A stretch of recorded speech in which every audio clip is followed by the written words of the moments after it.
The wrapping paper crinkled like autumn leaves beneath my trembling fingers as I watched my cousin tear through the gift I'd spent 3 months saving for. The silver bracelet, delicate, handcrafted, engraved with tiny stars that caught the light just so, dangled from her wrist like it had always belonged there, like it was meant for her, like I was invisible. "Oh my God, Aunt Linda, this is gorgeous," Melody squealed, her voice pitched to that perfect frequency that made adults melt. She threw her arms around my mother, who beamed with the kind of pride I hadn't seen directed at me in years. "You always know exactly what I like. My mother. My gift. My 3 months of skipped lunches and walk-to-work mornings. My careful selection. My hope wrapped in silver tissue paper and tied with the expensive ribbon I'd splurged on because I actually thought it would matter." I sat cross-legged on the living room carpet, surrounded by the debris of Christmas morning, watching my family's annual performance of selective blindness.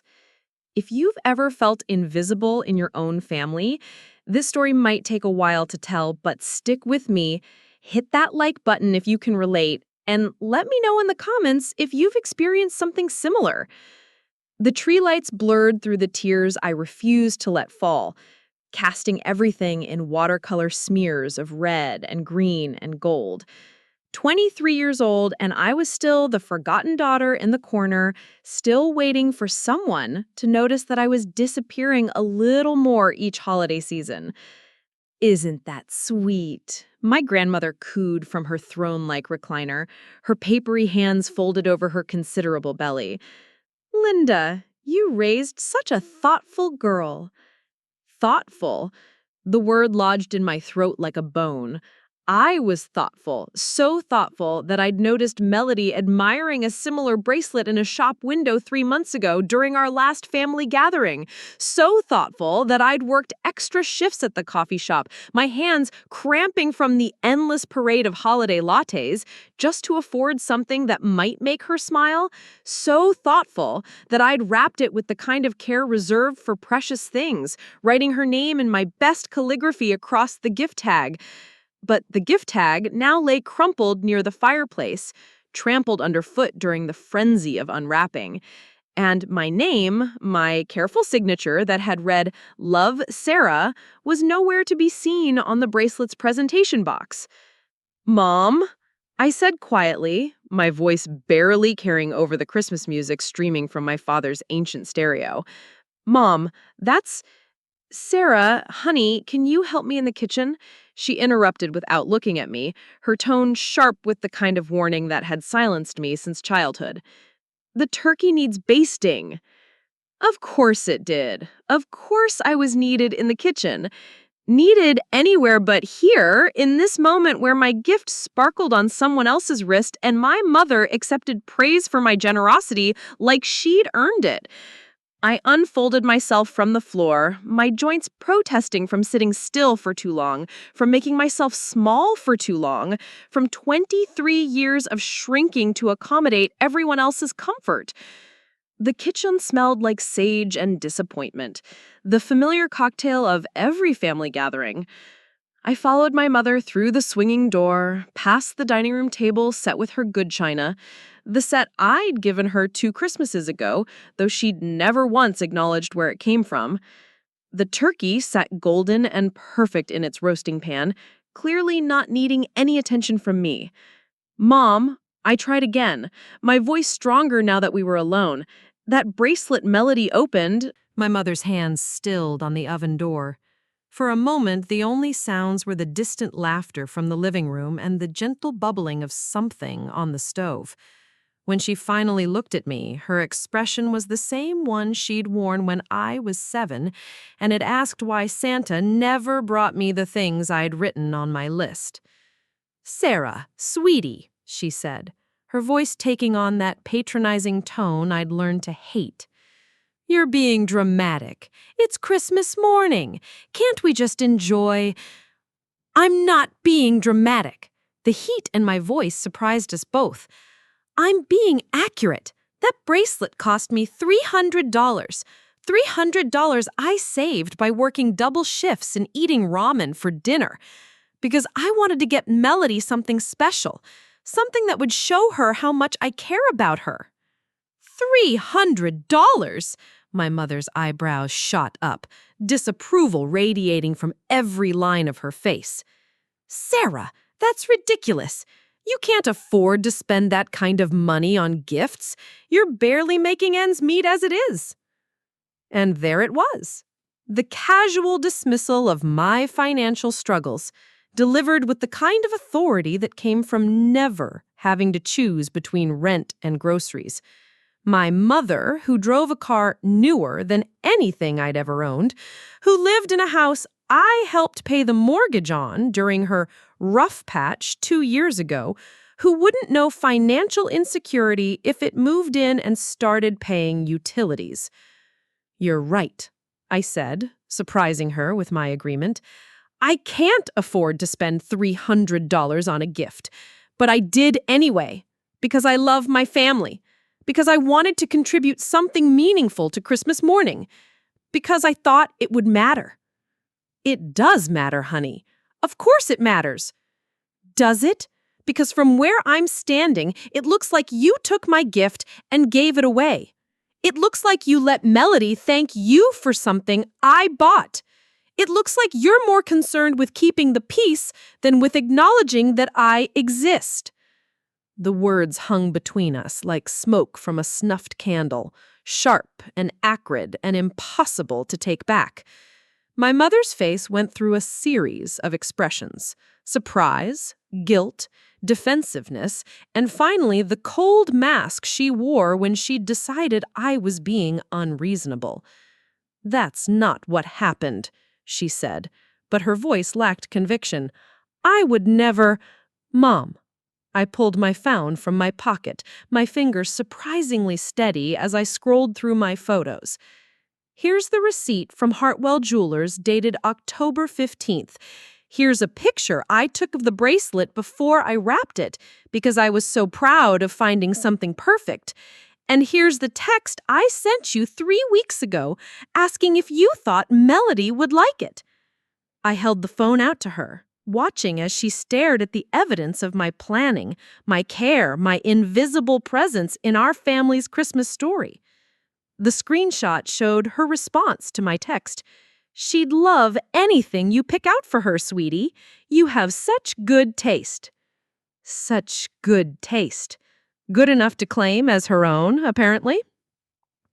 "I don't understand how this happened," she said finally, but there was something in her eyes that suggested she understood perfectly. "Maybe there was a mix-up with the gifts under the tree. You know how chaotic Christmas morning can be." A mix-up. As if my carefully wrapped present had somehow confused itself, had somehow forgotten whose hands had selected it, whose money had purchased it, whose love had guided every decision from the first browsing session to the final bow placement. As if 3 months of planning could be dismissed as holiday chaos. "There was no mix-up," I said quietly. "You saw my name on the gift tag. You saw me put it under the tree. You made a choice to let Melody thank you for my thoughtfulness. And now you're making another choice to pretend it didn't happen." From the living room came the sound of more presents being opened, more exclamations of delight, more gratitude directed toward the wrong people. I thought of all the other gifts I'd given over the years. The china set, the kitchen mixer, the framed family portrait I'd commissioned for my parents' anniversary. How many of those had been quietly reassigned? How many of my gestures of love had been credited to someone else's account? "Sarah, you're making this into something it's not," my mother said, her voice rising with the kind of frustration she'd displayed when reality refused to conform to her preferred narrative. "You're being selfish on Christmas morning. This is supposed to be about family, about being together, about—" "About what?" I interrupted. "About pretending I don't exist? About watching my cousin wear the bracelet I bought? Will you accept thanks for my generosity? About spending every holiday feeling like I'm visiting someone else's family. The kitchen fell silent, except for the timer on the stove, its gentle ticking marking the seconds until the next course needed attention. My mother stood with her back to me, her shoulders rigid, with the kind of posture that said the conversation was over whether I was ready or not. But I wasn't ready. 23 years of being ready when everyone else decided the conversation was over. 23 years of swallowing my words to keep the peace. 23 years of making myself small so everyone else could feel comfortable. The kitchen timer ticked on, marking time I'd never get back. Moments of my life spent being invisible in my own story. "I'm done," I said, the words surprising me with their finality. I'm done pretending this is normal. I'm done watching my family give away pieces of me like I'm some kind of emotional spare parts bin. My mother turned around then, her face a mask of maternal disappointment that I'd seen 1,000 times before. "Sarah Elizabeth, you are being completely unreasonable. It's Christmas morning. Your cousin is here, your grandparents are here, and you're causing drama over a simple misunderstanding." Simple misunderstanding. The phrase echoed in my mind as I looked around the kitchen, at the china I'd bought, sitting in the cabinet, at the mixer I'd given her last year, sitting on the counter, at the family photo I'd commissioned hanging on the wall with no acknowledgement of who had made it possible. Simple misunderstandings, all of them. A pattern of simple misunderstandings that had shaped every holiday, every birthday, every celebration for as long as I could remember. "You know what?" I said, pulling my coat from the hook by the kitchen door. "You're absolutely right. This is a simple misunderstanding. I misunderstood my place in this family. I misunderstood what my love was worth. And I misunderstood what I was willing to accept." "Where are you going?" The panic in her voice was real, the first genuine emotion she'd shown since we'd entered the kitchen. "Sarah, you can't leave on Christmas morning. What will everyone think?" What will everyone think? Not what will I feel, or how can we fix this, or even I'm sorry this happened. What will everyone think when the family ghost finally stops haunting their holiday and walks out the door? They'll think exactly what they've always thought. Nothing at all. I walked back through the dining room, past the table set with my china, past the family portrait I'd paid for, past the mixer that had made countless holiday meals possible. The living room was an explosion of wrapping paper and ribbon, my family arranged in their traditional holiday tableau, grandmother in her chair, father in his spot by the tree, Melody modeling her new bracelet for the camera while my mother's sister snapped photos. No one looked up when I appeared in the doorway. No one noticed when I picked up my purse from the side table, when I pulled my keys from my coat pocket, when I stood for 30 seconds in the doorway of the room where I'd spent 23 Christmas mornings slowly disappearing. No one noticed when I left. The cold air hit my face like a slap, sharp and clean and honest in a way the warm house hadn't been. My car sat in the driveway behind 3 others, blocked in by the careful choreography of family arrival times. For a moment, I stood on the front porch looking back through the window at the scene I just left. My family, complete and content, celebrating Christmas morning with one less person to worry about. The bracelet caught the light from the tree as Melody gestured. 3 months of my life sparkling on her wrist like it had always belonged there. Like I had never existed at all. I pulled out my phone and opened a new text message. The cursor blinked, waiting for words I had never found the courage to say. But courage, I realized, wasn't something you found. It was something you built, one small choice at a time, one boundary at a time, one moment of refusing to disappear at a time. This year, I typed, my thumb steady on the screen. I'm giving myself the gift I've always wanted, the gift of being seen.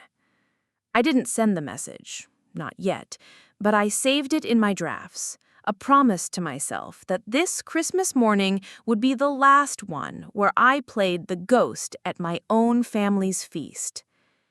The snow began to fall as I stood on the porch, tiny flakes that caught the morning light like the stars engraved on the bracelet that should have been my gift to give, my love to express, my place in the family story to claim. But stories, I was learning, could be rewritten. Even Christmas stories, even family stories that had seemed set in stone for 23 years, especially those. The drive to my apartment should have taken 20 minutes, but I found myself taking the long way through downtown. Before I continue with what happened next, if this story is resonating with you, please share it with someone who might need to hear it.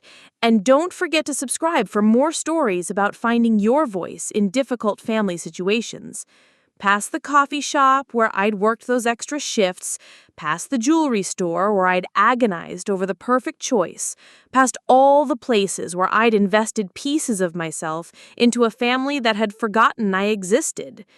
The Christmas decorations that had seemed magical just hours ago now felt like elaborate lies, twinkling promises of joy and togetherness that some people would never get to claim. My apartment building stood like a tired soldier against the gray December sky, its brick facade weathered by too many winters and not enough care. I climbed the 3 flights to my door, each step heavier than the last, carrying the weight of 23 years of accumulated disappointments. The hallway smelled like pine-scented cleaning solution and someone's attempt at Christmas cookies, domestic comfort that belonged to other people's lives. Inside my studio apartment, the silence felt different than it had that morning. Then it had been anticipation, the quiet before Christmas morning, before I'd get to see Melody's face light up, before my family would gather around the tree and maybe, finally, notice that I'd contributed something meaningful to their happiness. Now the silence was hollow, echoing with the ghost of expectations that would never be fulfilled. I sat on my secondhand couch, still wearing my coat, staring at the small artificial tree I'd set up in the corner. 3 feet tall and decorated with ornaments from the dollar store, it was a pathetic echo of the magnificent Douglas fir that dominated my parents' living room, but it was mine. Every cheap glass ball, every strand of lights that flickered inconsistently, every paper star I'd cut out myself during a lonely evening in November, all of it chosen by me, arranged by me, paid for with money I'd earned serving endless streams of holiday lattes to people who said please and thank you more often than my own family did. The irony wasn't lost on me. Strangers treated me with more basic courtesy than the people who claimed to love me unconditionally.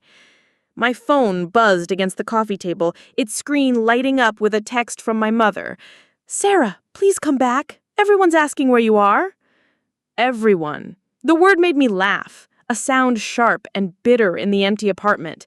Everyone, as if I'd been missed, as if my absence had created some noticeable void in their Christmas celebration. I could picture exactly what was happening. My grandmother asking if I was feeling well, my father mumbling something about young people being too sensitive, my mother crafting some explanation that made my departure seem like a minor inconvenience rather than a long overdue awakening. Another text arrived. "Melody feels terrible about the mix-up with the bracelet. Come home and we'll sort it out." The mix-up. Even now, even in private, she couldn't bring herself to call it what it was. Theft. Emotional theft, the kind that couldn't be prosecuted but left you feeling violated all the same. And Melody feeling terrible. That was rich. Melody, who had accepted congratulations for my thoughtfulness without a moment's of hesitation, who had never once in her 21 years wondered why her cousin Sarah always seemed to fade into the background during family gatherings. I set the phone aside without responding and walked to my kitchenette, where I kept a bottle of wine I'd been saving for a special occasion. Christmas morning seemed special enough, though not in the way I'd originally imagined. The cork came out with a satisfying pop that seemed to punctuate the end of something, the end of my willingness to be invisible, maybe, or the end of my belief that family love was something I could earn through enough generosity and self-sacrifice. The wine was cheap, but it burned in a way that felt appropriate, like it understood the occasion. I'd bought it 3 months ago, around the same time I'd started saving for the bracelet, imagining I'd open it to celebrate a Christmas morning where I finally felt like I belonged. Instead, I was drinking it to mourn the death of that fantasy. My laptop sat open on the kitchen counter, the screen dark but ready. I touched the trackpad and watched it come to life, the cursor blinking expectantly in the search bar. Almost without conscious thought, I found myself typing "family's scapegoat" into Google, then deleting it, then typing it again. The search results that appeared made something cold settle in my chest. Articles with titles like "The Invisible Child in Dysfunctional Families" and "Why Some Family Members Are Always Overlooked" and "Breaking Free from the Scapegoat Role." I wasn't the first person to sit alone on Christmas morning, drinking cheap wine and realizing that the family story they'd been telling themselves was a lie. That should have been comforting, but instead it made the loneliness sharper. All these other invisible children, all these other forgotten family members, all of us scattered across the world like broken ornaments that nobody bothered to sweep up. One article caught my attention: "The Gift Giver's Dilemma, When Your Generosity Goes Unacknowledged." I clicked on it, my wine glass leaving water rings on the counter as I read about the psychology of one-sided giving, about people who express love through elaborate gifts and grand gestures, desperately hoping that their generosity will finally earn them the recognition they crave. The gift giver often comes from a background where love was conditional, the article explained, its clinical language making my personal pain feel like a case study. They learn early that their worth is tied to what they can provide for others. The tragic irony is that their increasing generosity often leads to decreased appreciation. Family members begin to expect and then ignore their contributions, creating a cycle of invisible giving and unacknowledged sacrifice. I closed the laptop before I could read any more. The wine was making my thoughts fuzzy around the edges, but not fuzzy enough to dull the sharp clarity of recognition. That was me on the page, reduced to psychological terminology and therapeutic interventions. The invisible gift giver, desperately hoping that this time, this present, this gesture would be the one that finally made me visible. My phone buzzed again. Another text from my mother. "Your father wants to know if you're coming back for dinner. I'm keeping your plate warm." My plate. As if I had a designated place at their table. As if my absence was temporary rather than the logical conclusion of years of systematic erasure. I could see it clearly now. My mother in the kitchen, setting my plate aside with the same mechanical efficiency she brought to all her holiday preparations, never questioning whether I deserved a place at the table or simply assuming I'd eventually return to fill the empty chair. The truth was uglier than that, though. The truth was that they probably hadn't even noticed my plate was empty until someone mentioned that I'd left. The truth was that Christmas dinner would proceed exactly as planned, with one less person to worry about, one less opinion to consider, one less complicated personality to navigate around. I poured another glass of wine and walked to my closet, where I kept a shoebox full of receipts and photos from every gift I had ever given my family. I'd started the collection without really thinking about it, saving proof of my thoughtfulness the way some people saved ticket stubs from movies or pressed flowers from special occasions. Now the box felt like evidence in a case I'd never thought to build against people I'd never thought to defend myself from. The receipts told a story of escalated desperation. $50 for my mother's birthday gift 2 years ago, $75 for Christmas last year, $120 for my grandmother's anniversary present, $200 for the family portrait that hung in their dining room, credited to no one and appreciated by everyone. And finally, the $300 bracelet that had become the last straw. Each receipt represented hours of work, careful budgeting, sacrifices made in the quiet spaces of my life where no one was watching. Ramen dinners so I could afford to be generous, walked miles to save on gas money that could go towards someone else's happiness, declined invitations to go out with friends because I was saving for the next gift, the next gesture, the next attempt to purchase my place in the family narrative. The photos were worse than the receipts. Picture after picture of family members opening presents I'd chosen with obsessive care, their faces lighting up with genuine joy and gratitude. Gratitude that was inevitably directed toward my mother, who had become the presumed source of all good things in our family ecosystem. There I was in the background of every shot, partially visible in the corner of the frame, my presence documented but never central, never the focus of anyone's attention or appreciation. In one photo from last Christmas, I could see myself watching my grandfather open the vintage watch I'd found at an estate sale, his weathered hands gentle with the antique mechanism, his eyes bright with surprise and pleasure. "Linda," he'd said to my mother, "this must have cost a fortune. You spoil an old man." And my mother had smiled and accepted his thanks, while I sat 3 feet away, invisible as furniture. The pattern was so clear now that I wondered how I'd missed it for so long. Every gift I gave was filtered through my mother's identity, rebranded as her generosity, her thoughtfulness, her love.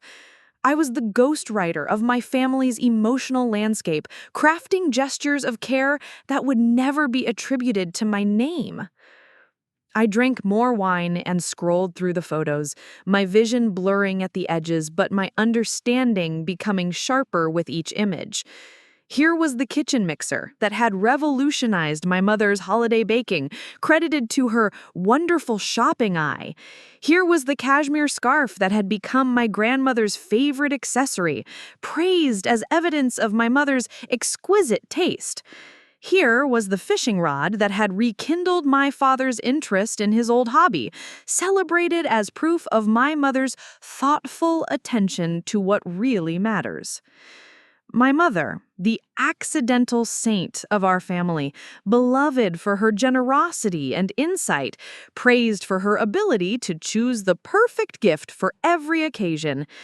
My mother, who hadn't paid for a single present in 3 years, but had somehow become the acknowledged expert on gift-giving in our extended family. My mother, who had built her reputation for thoughtfulness on the foundation of my invisible labor. The wine was making me dizzy, or maybe it was the weight of understanding finally settling on my shoulders. I set the glass down and walked to my bedroom, where I kept a journal I'd started and abandoned a dozen times over the years. The pages were filled with false starts, entries that began with determination to document my life, but faded into mundane observations about the weather or what I'd had for lunch. Tonight felt different. Tonight, I had something to say that deserved to be recorded. December 25th, I wrote, my handwriting looser than usual, but still legible. Today, I learned that I've been writing myself out of my own story for 23 years. Today, I discovered that love isn't something you can purchase, no matter how much overtime you work or how many meals you skip or how carefully you choose each gift. Today, I realized that my family has been stealing pieces of my identity so gradually that I never noticed I was disappearing. The words came easier after that, flowing out of me like water from a broken pipe. Years of swallowed observations, dismissed feelings, rationalized betrayals, all of it spilling onto the page in messy paragraphs that jumped from memory to memory without concern for chronology or coherence. I wrote about the birthday when I was 16, when I'd saved for months to buy my mother a necklace she'd admired in a store window. I wrote about how she'd worn it to her book club and accepted compliments on her lovely jewelry without mentioning where it came from. I wrote about the Christmas when I was 19, when I'd worked double shifts at the mall to afford a cashmere sweater for my grandmother, only to watch her show it off to the neighbors as evidence of how blessed she was to have such a thoughtful daughter, meaning my mother, not me. I wrote about smaller moments, too. The everyday erasures that had trained me to expect invisibility. Family photos where I was always positioned at the edge of the group, easily cropped out if needed. Conversations where my opinions were dismissed or ignored until someone else repeated them and received praise for their insight. Holiday traditions that somehow never included anything I enjoyed or valued, as if my preferences were too minor to consider. The pattern had been there all along, woven so seamlessly into the fabric of our family dynamic that I'd learned to see it as normal. I was the supporting character in everyone else's story, the one who made things happen from the shadows but never appeared in the final credits. My phone buzzed with another text. "Sarah, this is silly. Come home and let's talk about this like adults." Adults.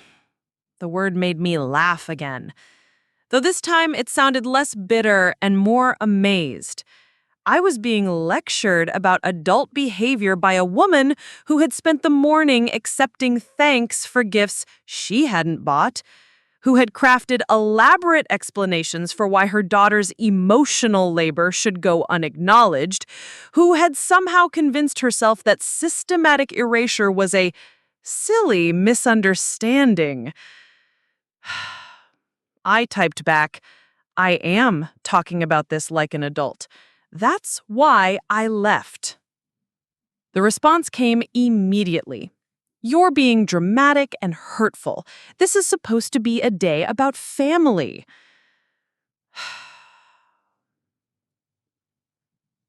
It would be a different kind of story than the one I'd been trying to live. Quieter, maybe. Lonelier, certainly. But honest in a way that the old story had never been. I closed the journal and looked around my small apartment, seeing it with new eyes. This was my space, filled with things I'd chosen, arranged according to my preferences, decorated with my cheap but heartfelt attempts at creating beauty. No one would take credit for my choices here. No one would erase my contributions or minimize my efforts. For the first time in hours, I smiled. The knock on my door came at 7:30 that evening, sharp and insistent in the way that suggested the person on the other side had rehearsed this moment during the drive over. I knew who it was before I looked through the peephole. My mother's silhouette was unmistakable, her posture rigid with the kind of righteous determination she wore when she'd decided someone needed to be managed back into compliance. I considered not answering.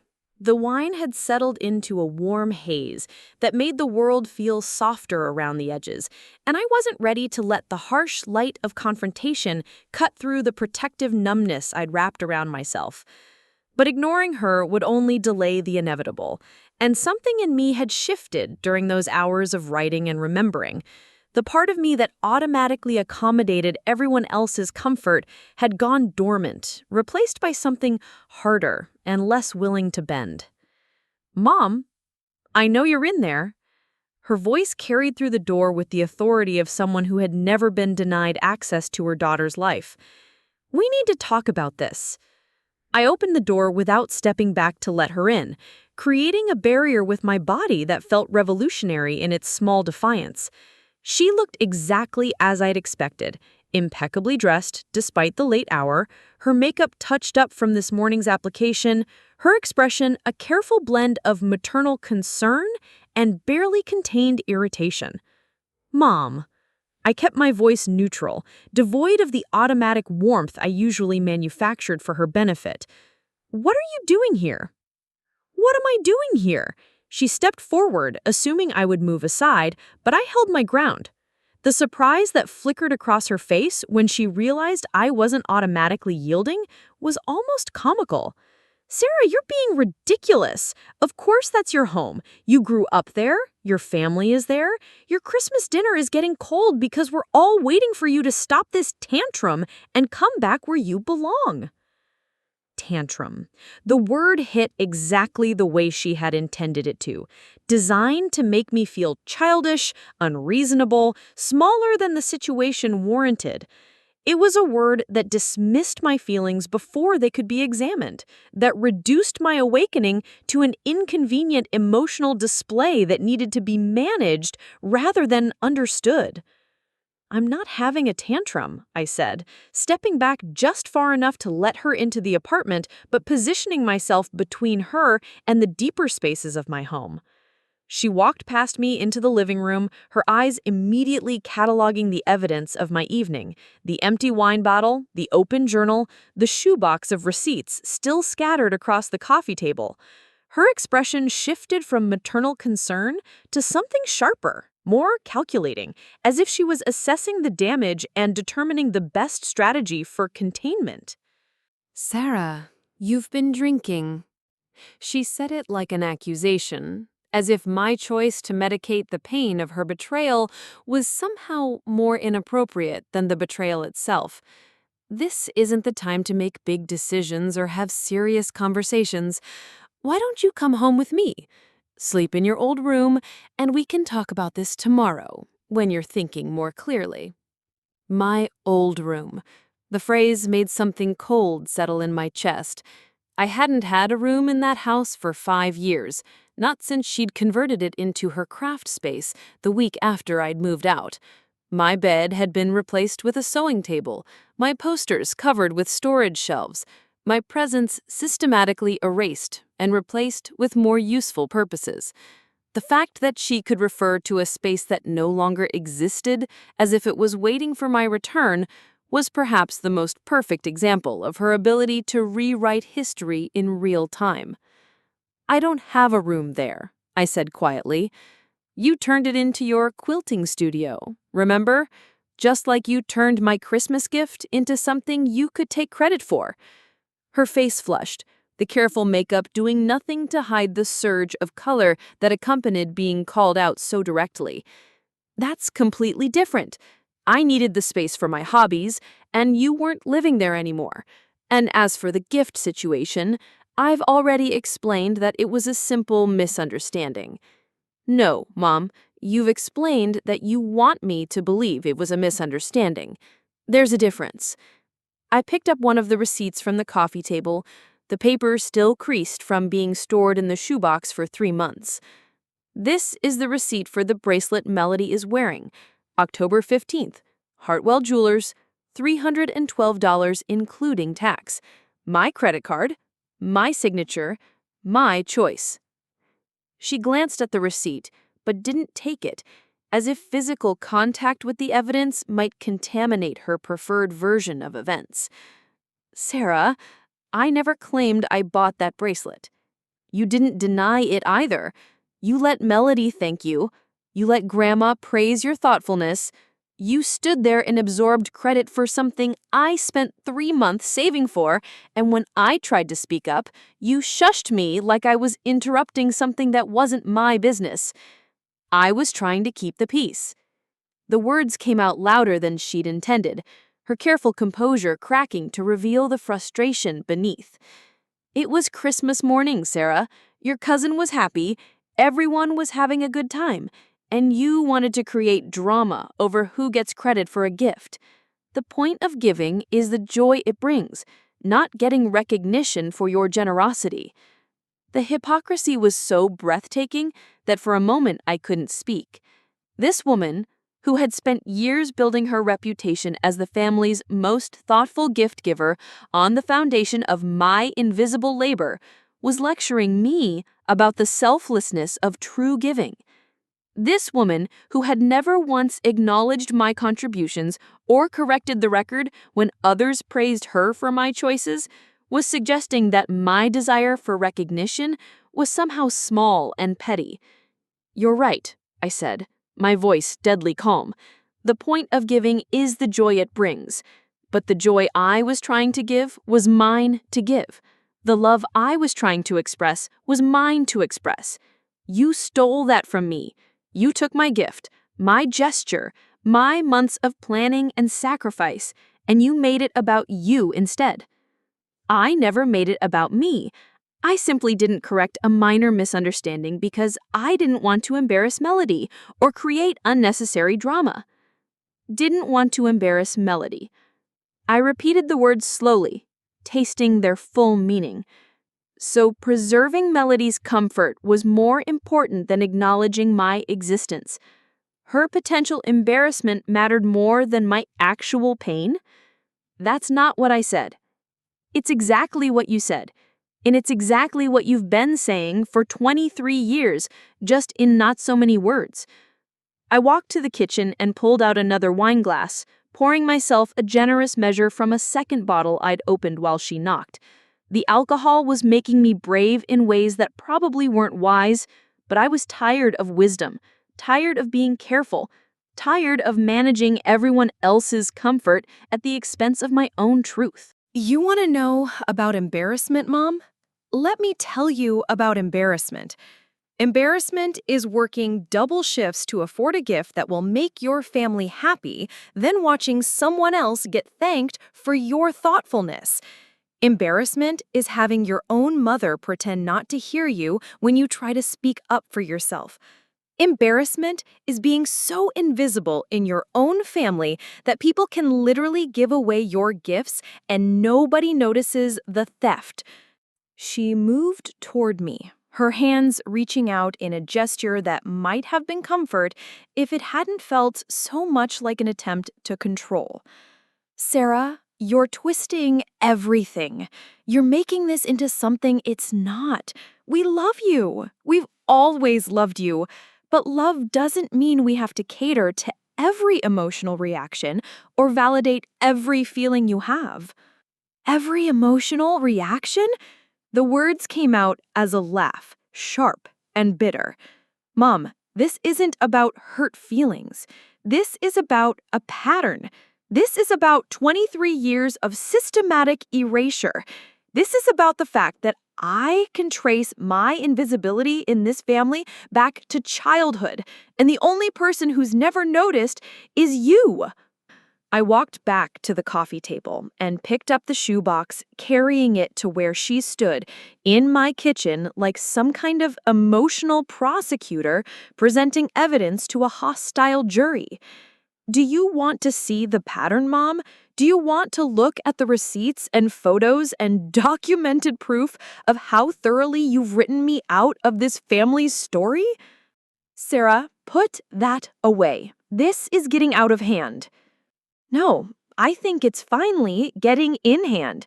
For the first time in my adult life, I'm looking at the situation clearly instead of through the fog of desperation and wishful thinking." I dumped the contents of the shoebox onto my small dining table, receipts and photos spreading across the surface like tarot cards, revealing an unwelcome future. "Look at this, Mom. Really look at it." She glanced at the scattered evidence but kept her distance, as if my documentation might somehow leap off the table and force her to confront truths she'd spent years avoiding. Sarah, this is obsessive. Keeping receipts and photos like this isn't healthy. It's like you're building a case against your own family.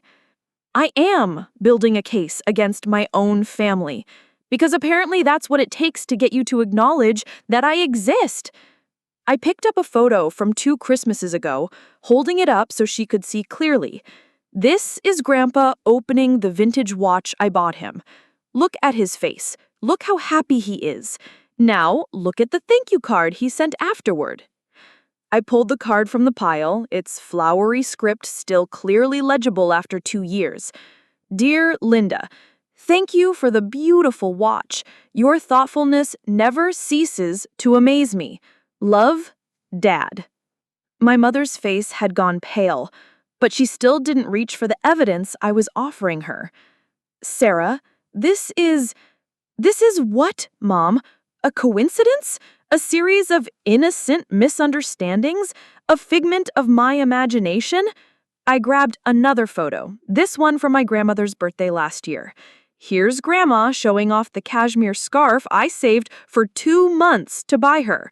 And here's the thank you note she wrote to you, praising your exquisite taste and generous heart. Photo after photo, receipt after receipt, thank you card after thank you card, all of it building an undeniable mountain of proof that my mother had been systematically taking credit for my emotional labor for years. The dining room set I'd bought when they were struggling financially, credited to her good shopping sense. The anniversary photo session I arranged and paid for, praised as evidence of her thoughtful planning. The kitchen renovation fund I contributed during my grandmother's recovery from surgery, celebrated as proof of her family devotion. How much money do you think this represents, Mom? I asked, gesturing to the receipts scattered across the table. How many hours of work? How many skipped meals and walked miles and declined invitations? How many pieces of my life have I sacrificed to build your reputation as the perfect daughter and mother and granddaughter? She finally stepped closer to the table, her eyes scanning the evidence with an expression I couldn't quite read. When she looked up at me, something in her face had changed. The careful composure had cracked just enough to reveal something raw underneath. I never asked you to do any of this. I never asked you to spend money you couldn't afford, or work extra hours, or sacrifice your own comfort. You chose to do these things. The words hit like a physical blow, so precisely aimed at my deepest vulnerability that I wondered if she'd been planning them all along. Of course I had chosen to give those gifts. Of course I had volunteered my love and labor and financial sacrifice. That's what made the theft so devastating. Not just that she had taken credit for my generosity, but that she was now using my willingness to give as evidence that her taking was somehow justified. You're right, I said, my voice steadier than I felt. I chose to give. I chose to love. I chose to believe that my contributions mattered to the people who claimed to love me back. But you chose something too, Mom. You chose to take credit for things you didn't do. You chose to build your identity on my invisible labor. You chose to let me disappear rather than acknowledge that I existed. That's not true, isn't it? I pulled out my phone, scrolling through the photos from this morning's Christmas celebration that my aunt had already posted to social media. Look at this caption. Thanks to Linda for always finding the most thoughtful gifts for everyone. 47 likes already. People commenting about what a wonderful mother and daughter you are. All of it based on a bracelet I bought with money I earned serving coffee to strangers who treat me with more respect than my own family does. She stared at the phone screen, her face cycling through expressions too quickly for me to interpret. When she spoke again, her voice had taken on a defensive edge that I recognized from every childhood argument that had ended with me apologizing for things that weren't my fault. Sarah, you're being dramatic. Family isn't about keeping score or demanding credit for every kind gesture. It's about love and support and being there for each other. Family is about love and support, I agreed. But love and support flow both ways. When was the last time you supported me, Mom? When was the last time you acknowledged my contributions or celebrated my successes or even asked how I was doing without immediately shifting the conversation to yourself or Melody or someone who mattered more? I ask how you're doing all the time. You ask how work is going so you can lecture me about finding a better job. You ask if I'm dating anyone so you can tell me I'm too picky. You ask about my apartment so you can suggest I move somewhere cheaper. You don't ask how I am, Mom. You ask for information you can use to improve me according to your specifications. The truth of it hung between us like smoke, acrid and impossible to ignore. I watched her face as she processed my words, looking for some sign that she was finally hearing me, finally understanding the depth of damage that years of casual dismissal had inflicted. Instead, she straightened her shoulders and fixed me with the look that had ended 1,000 childhood protests. Sarah Elizabeth, you are being unfair and hurtful.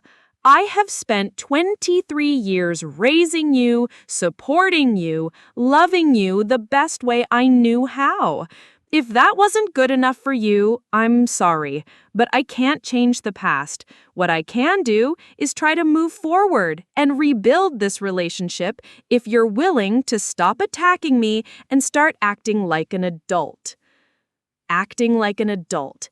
The phrase that had haunted my entire childhood, deployed whenever my emotional needs became inconvenient, whenever my hurt feelings threatened to disrupt the family's preferred narrative of harmony and togetherness.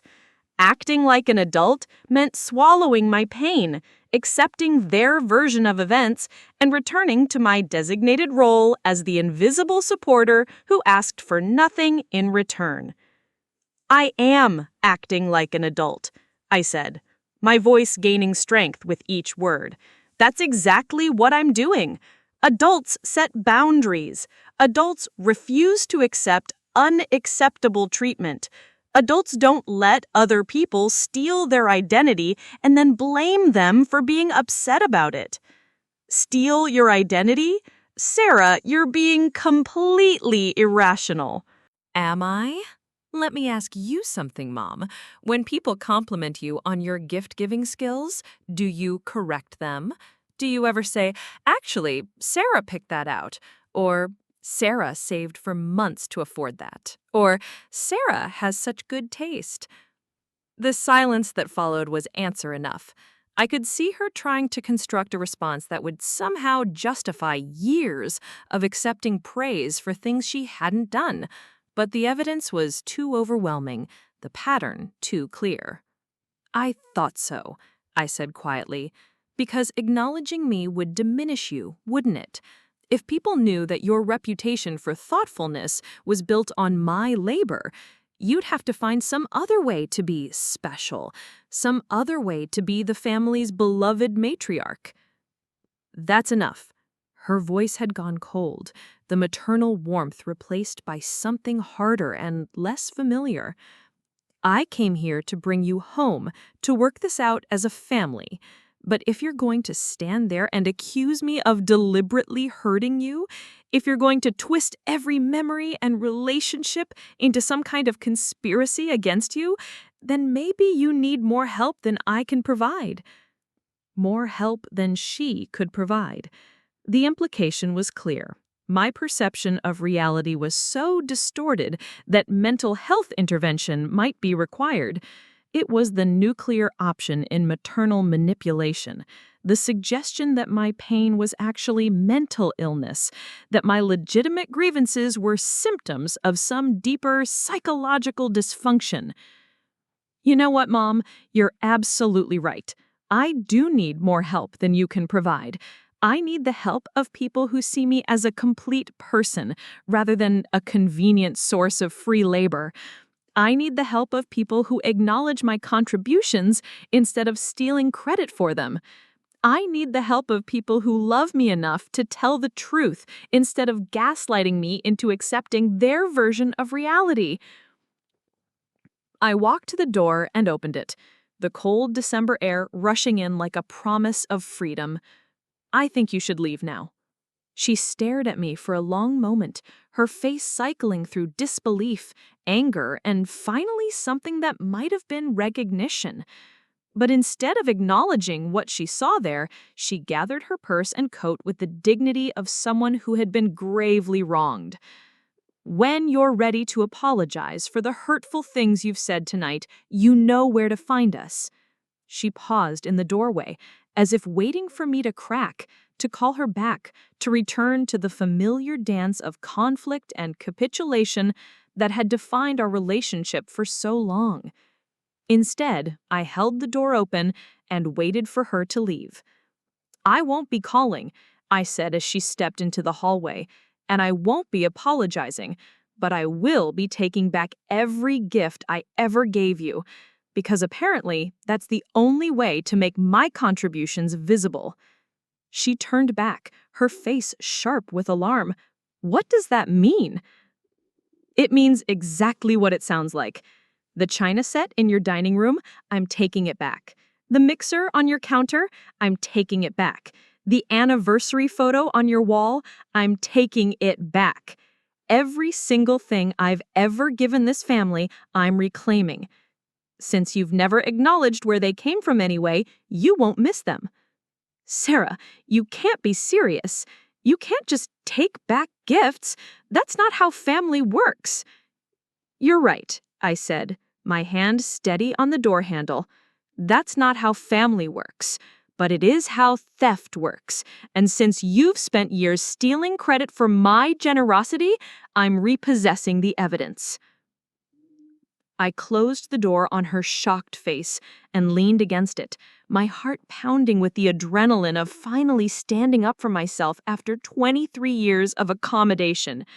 The apartment felt different now, not just my space, but my sanctuary, the place where I could finally stop performing invisible love for people who had never learned to see me. Outside, I could hear her car starting, the engine fading as she drove back to the house where my family was probably finishing Christmas dinner without me, where my empty chair had likely been pushed against the wall to make more room for everyone else's comfort. I looked at the scattered evidence on my dining table, the receipts and photos and thank you cards that documented years of systematic erasure. Tomorrow, I would start the process of reclaiming every piece of myself that I'd given away. Tomorrow, I would begin the work of becoming visible in my own life. But tonight, I poured another glass of wine and sat in my own space, surrounded by my own choices, finally free to exist without apologizing for taking up room in the world. Am I? Let me ask you something, Mom. When people compliment you on your gift-giving skills, do you correct them? Do you ever say, actually, Sarah picked that out, or Sarah saved for months to afford that, or Sarah has such good taste? The silence that followed was answer enough. I could see her trying to construct a response that would somehow justify years of accepting praise for things she hadn't done, but the evidence was too overwhelming, the pattern too clear. I thought so, I said quietly, because acknowledging me would diminish you, wouldn't it? If people knew that your reputation for thoughtfulness was built on my labor, you'd have to find some other way to be special, some other way to be the family's beloved matriarch. That's enough.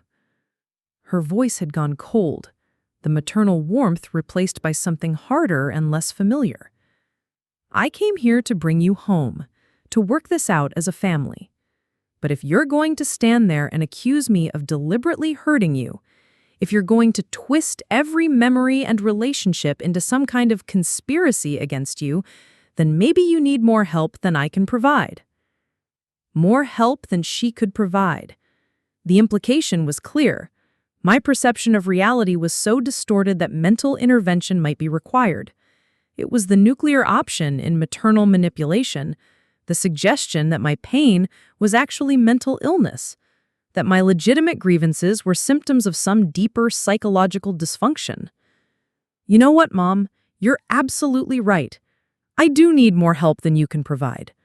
I need the help of people who see me as a complete person, rather than a convenient source of free labor. I need the help of people who acknowledge my contributions instead of stealing credit for them. I need the help of people who love me enough to tell the truth instead of gaslighting me into accepting their version of reality. I walked to the door and opened it, the cold December air rushing in like a promise of freedom. I think you should leave now. She stared at me for a long moment, her face cycling through disbelief, anger, and finally something that might have been recognition. But instead of acknowledging what she saw there, she gathered her purse and coat with the dignity of someone who had been gravely wronged.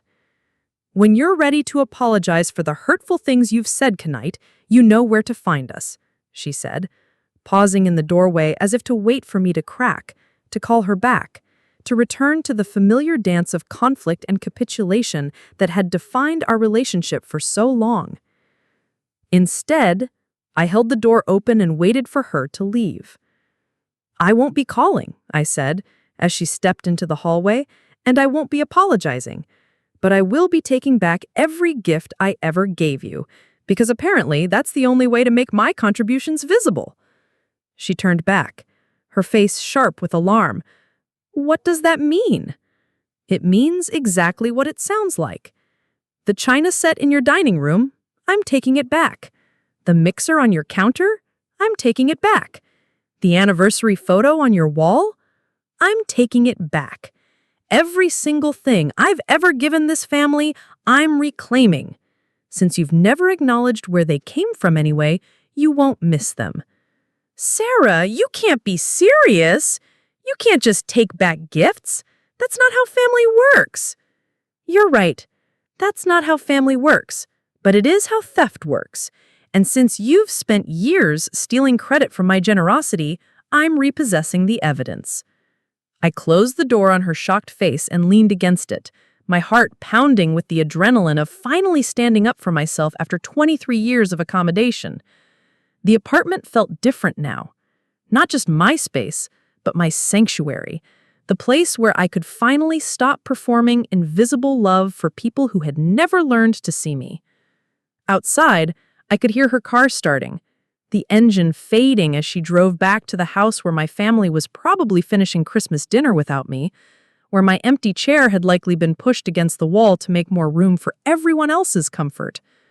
I looked at the scattered evidence on my dining table, the receipts and photos and thank you cards that documented years of systematic erasure. Tomorrow, I would start the process of reclaiming every piece of myself that I'd gave away. Tomorrow, I would begin the work of becoming visible in my own life. But tonight, I poured another glass of wine and sat in my own space, surrounded by my own choices, finally free to exist without apologizing for taking up room in the world. I busied myself with the tea preparations, grateful for the ritual that gave my hands something to do while my mind processed the complexity of this visit. My grandmother had never been to my apartment before. None of my family had, actually.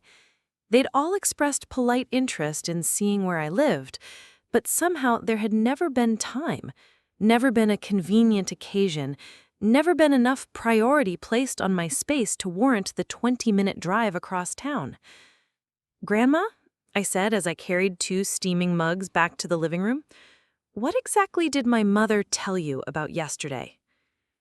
She accepted the tea with hands that shook slightly, whether from age or emotion I couldn't tell. She said you got upset about Christmas presents. Something about feeling unappreciated. She said you stormed out and then came back last night to accuse her of terrible things. She paused, studying my face with the intensity of someone trying to solve a puzzle. But that doesn't sound like you, sweetheart. You've never been one for drama or confrontation. The phrase echoed my aunt's text message, and I realized that this was how my family had always seen me. The one who didn't cause trouble, who absorbed problems rather than creating them, who could be counted on to smooth over conflicts rather than start them. The invisible daughter, the supporting character, the one who made everyone else's story possible, but never demanded center stage for herself. "You're right," I said carefully. "I've never been one for confrontation, but I've also never been one for being systematically erased from my own family's story." Her forehead creased with concern. "Erased? Sarah, what are you talking about?" I looked around my apartment, at the evidence still scattered across my dining table, at the life I'd built for myself in the margins of my family's attention. How could I explain 23 years of invisibility to someone who had participated in it without even realizing what was happening? "Grandma, do you remember the vintage watch I gave Grandpa for Christmas 2 years ago?" "Of course I do. It was beautiful. Your mother has such good taste." There it was again. The automatic assumption that had shaped every family narrative for as long as I could remember. I walked to the dining table and picked up the receipt, carrying it back to where my grandmother sat. "I bought that watch," I said gently. "I found it at an estate sale, saved for 2 months to afford it, and chose it specifically because I remembered Grandpa talking about the pocket watch his father used to carry. This is the receipt with my name on it." She took the paper with trembling fingers, her eyes scanning the details with the concentration of someone whose world was slowly tilting off its axis. But the thank you card Grandpa wrote to your mother." "I know about the thank you card. I have a copy of it." I retrieved the card from the table, watching as my grandmother's face grew pale with understanding. He thanked her for her thoughtfulness, her generosity, her perfect choice. He died believing that my mother had given him his favorite Christmas gift. The silence that followed was profound, broken only by the soft tick of my kitchen clock and the distant sound of traffic outside. My grandmother stared at the receipt and the thank you card, her mind clearly working to reconcile what she was seeing with what she had believed for years. "Sarah, how long has this been happening?" I returned to the table and began gathering evidence, bringing it back to her, showing her piece by piece. The cashmere scarf she'd treasured, thinking it came from my mother's generous heart. The anniversary photo that had brought tears to her eyes, credited to my mother's thoughtful planning. The kitchen mixer that had revolutionized her holiday baking, praised as evidence of my mother's perfect gift-giving instincts. As far as I can tell, it started about 5 years ago. Maybe longer. I didn't notice at first because I wasn't keeping track. I just wanted to make people happy, to contribute something meaningful to our family celebrations. But then I started noticing that my gifts were being reassigned. Reassigned? She repeated the word like it was foreign, like she was trying to understand its meaning in this context. "You mean your mother was taking credit for things you bought?" Not just taking credit, she was accepting praise, letting people thank her, building her reputation as the family's most thoughtful gift giver, using my labor and my money and my love. The words came easier now, without the defensive edge that they carried during my confrontation with my mother. With my grandmother, I could speak the truth without having to fight for the right to be heard. "Oh, sweetheart." Her eyes filled with tears, and she reached out to take my hand. "I had no idea. All these years I've been thanking the wrong person. All these beautiful gifts that meant so much to me, and I never knew they came from your heart." The validation was overwhelming. For years, I'd wondered if I was being too sensitive, too needy, too demanding, and wanting acknowledgement for my contributions. But seeing my grandmother's genuine distress, her immediate understanding of how wrong this had been, confirmed what I'd known deep down but had been afraid to believe. This wasn't normal family dysfunction. This was theft. "There's more," I said quietly, showing her the photos from Christmas morning. "Yesterday, I gave Melody a bracelet. I saved for 3 months to afford it, worked extra shifts, ate ramen for dinner so I could buy her something special, and when she opened it, she thanked my mother. When I tried to speak up, Mom shushed me and later told me it was a mix-up that I was being dramatic about." My grandmother studied the photos with the intensity of a detective examining a crime scene. I could see her mind working, reprocessing years of family gatherings through this new lens, understanding finally why I'd always seemed to fade into the background of celebrations despite being physically present. "That's why you left yesterday morning," she said, her voice heavy with recognition. "That's why you seemed so upset. You were watching someone else get credited for your love." I was watching someone else get to be generous with my money. Someone else get to be thoughtful with my effort. Someone else get to love my cousin with my choice. The tears came suddenly, the grief I'd been holding back since Christmas morning finally finding its release. "I've been disappearing piece by piece, Grandma. Every gift I gave, every gesture I made, every way I tried to show love, it all got absorbed into my mother's identity until there was nothing left of me but the check writing and the wrapping paper." She set down the photos and pulled me into an embrace that smelled like lavender and old-fashioned face powder, the scent of my childhood and unconditional love. "Oh, my darling girl, I'm so sorry. I'm so very sorry we didn't see what was happening." "You couldn't have known," I said into her shoulder, my voice muffled by her coat. "She was careful about it, never outright lying, just not correcting people's assumptions, letting the praise land on her without redirecting it to me, building a reputation for generosity that she never actually earned." "But we should have known," she insisted, her own voice thick with tears. "We should have paid closer attention. We should have asked questions. We should have seen you." Seen me. The phrase hit like a revelation, simple and profound in its accuracy. That's all I'd ever wanted. To be seen, to be acknowledged, to exist visibly in my own family story. Not to be the star, not to be the center of attention, just to be recognized as a real person whose contributions mattered and whose presence had value. "Grandma, can I ask you something?" I pulled back to look at her face, needing to see her expression when she answered. "How do you see me? When you think about Sarah, who am I in this family?" She was quiet for a long moment, her eyes searching my face as if she was seeing me clearly for the first time. "You're the one who takes care of everyone," she said finally. "You're the one who remembers birthdays and shows up when people need help and never asks for anything in return. You're the one who makes things easier for everyone else." "And is that enough?" The question came out smaller than I had intended, vulnerable in a way that felt dangerous.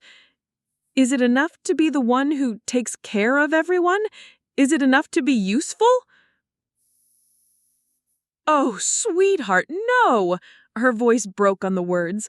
"That's not enough. That's not nearly enough. You should be loved for who you are, not just for what you can do for other people." The validation washed over me like warm water, soothing wounds I'd carried for so long that I'd forgotten they weren't supposed to be there. My grandmother saw it now. The impossible position I'd been placed in, the way I'd been valued for my function rather than my existence, the exhausting performance of earning love through service. "What are you going to do now?" she asked, her voice gentle but curious. "Your mother said you threatened to take back all the gifts you've given over the years." Not threatened, promised. I stood up and walked to the window, looking out at the ordinary December day where other people were living ordinary lives that didn't require them to prove their worth through elaborate gestures. I'm going to reclaim every single thing I've ever given this family, because apparently that's the only way to make my contributions visible. Sarah, are you sure that's the right approach? I understand you're hurt, and you have every right to be, but taking back gifts, it seems so final, so angry. I turned back to face her, this woman who had been the closest thing to unconditional love in my life, but who had still participated in my erasure without realizing it. I am angry, Grandma. I'm furious. But more than that, I'm done. I'm done being invisible. I'm done having my identity stolen. I'm done pretending that this is normal or acceptable or something I should just tolerate because we're family. But where does it end? If you take back everything you've given, if you cut yourself off from all of us, what happens to our relationship? What happens to the love we do share? It was the question I'd been avoiding. The fear that had kept me trapped in this pattern for so long. If I stopped being useful, if I stopped providing free emotional labor, if I stopped accepting invisibility as the price of belonging, would there be anything left? Did my family love me, or did they love what I could do for them? I don't know, I admitted. Maybe there won't be anything left. Maybe this relationship only works when I'm the one giving and everyone else is taking. Maybe the love I thought we shared was really just my willingness to be used. Sarah, that's not true. We do love you. Do you? The question came out sharper than I'd intended, but I didn't apologize for it. Because love isn't just a feeling, Grandma. Love is action. Love is seeing someone clearly and valuing them for who they are. Love is giving credit where credit is due and making sure the people you care about feel appreciated and acknowledged. She was quiet for a long time, her hands folded in her lap, her eyes focused on something I couldn't see. When she finally spoke, her voice was heavy with a recognition that seemed to cost her something. You're right. What we've been giving you isn't love. It's convenience, it's comfort, it's the pleasure of receiving without the responsibility of reciprocating, and I'm ashamed that it took you walking away for me to see it. The admission hung between us like a bridge, fragile but real. My grandmother at least was willing to see the truth when it was presented to her. She was willing to acknowledge her own participation in my marginalization, her own failure to notice that I was disappearing. What do you want me to do? How can I make this right? It was the first time anyone in my family had asked what I wanted instead of telling me what I should accept. The first time someone had acknowledged that something needed to be made right instead of insisting that I needed to adjust my expectations. I want you to tell the truth, I said. When people compliment my mother on her gift-giving, I want you to correct them. When someone thanks her for something I bought, I want you to say, actually, that was Sarah's choice. I want you to make me visible in the stories you tell about our family. I can do that. I will do that. And I want you to understand that I'm still going to take back my gifts.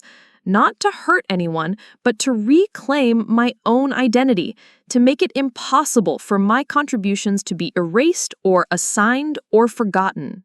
She nodded slowly, her face serious with understanding. I think that might be exactly what this family needs, a reminder that your generosity was never ours to claim. We sat in comfortable silence for a while, drinking our tea and processing the weight of recognition. My grandmother had come here expecting to mediate a family conflict, to talk me back into my designated role as the accommodating daughter. Instead, she'd discovered that the conflict was bigger and older and more justified than anyone had realized. "Can I ask you something else?" I said as she prepared to leave. "All those gifts I gave you over the years, the scarf, the jewelry, the photo albums, did they mean something to you, even though you thought they came from someone else?" "They meant everything to me," she said, her eyes bright with tears. "Every single one. And they'll mean even more now that I know they came from your heart instead of your mother's credit card."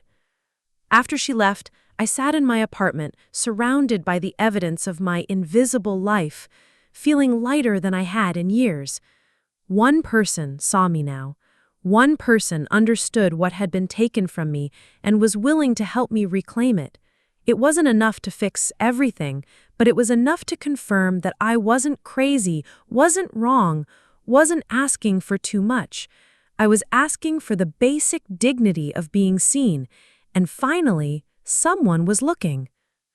The next morning, I woke with the kind of clarity that comes after a storm has passed, leaving the air clear and sharp with possibility. I made my coffee with deliberate care, ate breakfast at my small table while reviewing the list I'd compiled the night before, and dressed in my best jeans and the sweater that made me feel confident. Today was the day I would reclaim my identity, piece by piece, gift by gift. My grandmother had called the night before to let me know that my parents would be out until late afternoon. My mother had a book club meeting, my father was playing golf with his brother. The house would be empty, which meant I could collect my belongings without the drama of another confrontation. She'd offered to meet me there to help carry things or provide moral support, but I'd declined. This was something I needed to do alone, a ritual of reclamation that required solitude to feel complete. The drive to my childhood home felt different than it had just 3 days ago. Then I'd been traveling toward Christmas morning with the hope that this year might be different, that my family might finally see and acknowledge my contributions. Now I was driving toward closure, toward the final act of a relationship that had never been what I had needed it to be. The house looked smaller than I remembered, its white colonial facade pristine but somehow hollow, like a movie set designed to suggest domestic happiness without actually containing it. My key still worked in the front door, another small symbol of how my family had kept me close enough to be useful, but far enough away to be forgotten. Inside, everything was exactly as I'd left it on Christmas morning. The tree still stood in the living room corner, its lights twinkling cheerfully over the debris of open presents. The dining room table was set with my china, the good plates I'd saved for months to buy when my parents were struggling financially 3 years ago. In the kitchen, the mixer I'd given my mother for her birthday sat on the counter next to a bowl of leftover cookie dough, evidence of the holiday baking it had made possible. I started in the dining room, carefully removing each piece of china from the table and wrapping it in the dish towels I'd brought for this purpose. 12 place settings of delicate blue and white porcelain, each piece chosen with painstaking care from an antique shop downtown. I'd loved the pattern. Simple but elegant, timeless in a way that spoke to my family's preference for traditional beauty. My mother had cried when she'd opened the first box, overwhelmed by what she'd called the most generous gift anyone has ever given me. Generous, but not credited to the right person. Like everything else I'd contributed to this house, the china had become part of my mother's identity rather than evidence of my love. The kitchen mixer was heavier than I remembered, its white enamel surface bearing the small chips and stains that marked years of faithful service. I'd researched stand mixers for weeks before choosing this one, reading reviews and comparing features and saving every spare dollar until I could afford the model that would truly make a difference in my mother's holiday preparations. She'd used it to make Christmas cookies every year since, accepting compliments on her baking prowess without mentioning the tool that had made her newfound efficiency possible. Next came the family portrait from the dining room wall, the professional photographs I'd commissioned for my parents' 25th anniversary. I'd hired the photographer, coordinated the schedules, chosen the location, and paid the bill. But somehow the gift had been attributed to my mother's wonderful planning and thoughtful commemoration of their milestone. The photos had become centerpieces of the house's decor, displayed prominently where guests could admire the beautiful family and the daughter who had arranged such a meaningful celebration. Except that daughter was always assumed to be my mother, not me. In the living room, I found the cashmere throw I'd given them 2 Christmases ago, draped artfully over my father's reading chair. Soft gray wool that had cost me a week's worth of tips from the coffee shop, chosen because my father always complained about being cold in the evenings, but was too stubborn to admit he needed a blanket.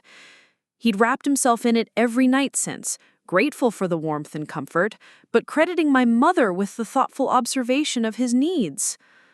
The entertainment center held the sound system I'd bought when their old stereo had finally died, components carefully researched and selected for their combination of quality and value. My father loved his music, especially the jazz albums he'd collected since college, but the ancient equipment had been distorting the sound beyond enjoyment. I'd spent 3 months researching audio equipment, reading technical specifications I barely understood, determined to give him something that would restore his listening pleasure. The gift had been praised as evidence of my mother's perfect understanding of his interests. Each item I removed felt like reclaiming a piece of my stolen identity. These weren't just material objects, they were expressions of love, gestures of care, attempts to contribute something meaningful to my family's comfort and happiness. They were proof that I had seen my family members clearly, understood their needs and desires, invested my time and money and emotional energy in making their lives better. And all of it had been credited to someone else. I was loading the sound system components into my car when my father's truck turned into the driveway, earlier than expected from his golf game. For a moment, we stared at each other through my car's back window. Him sitting behind the wheel with confusion written across his faces, me surrounded by boxes and bags that clearly belonged to his house. He climbed out of the truck slowly, his movements careful in the way of someone who wasn't sure what kind of situation he was walking into. "Sarah, what are you doing here? What's all this?" I straightened up, brushing dust from my hands and preparing for a conversation I'd hoped to avoid. "Hi, Dad. I'm collecting the gifts I've given over the years. Mom didn't tell you I was coming?" "Gifts you've given?" He looked at the boxes in my car, recognition dawning slowly across his features. "Sarah, that's our stereo system. That's your mother's mixer." "That's the stereo system I bought when yours died 2 years ago. That's the mixer I gave Mom for her birthday. That's my china from the dining room table." I kept my voice calm, factual, devoid of the anger that had driven me here. This wasn't about punishment or revenge. It was about reclamation. My father stood in the driveway, his golf clothes rumpled from the morning's game, looking older than I'd ever seen him. "I don't understand. Are you saying you bought all these things?" "I'm saying I bought all these things, wrapped them, gave them as gifts, and watched other people take credit for my generosity." I pulled out my phone and showed him the photos my grandmother had helped me organize, receipts, thank you cards, evidence of the system Crediting of my contributions to my mother's account. I'm saying that for years, you've been thanking the wrong person for the things that have made your life more comfortable. He studied the phone screen with the concentration of someone trying to solve a puzzle that kept changing shape. But your mother never said, she always seemed to know exactly what to buy, always had such good taste. Because I was doing the research and making the choices and paying the bills.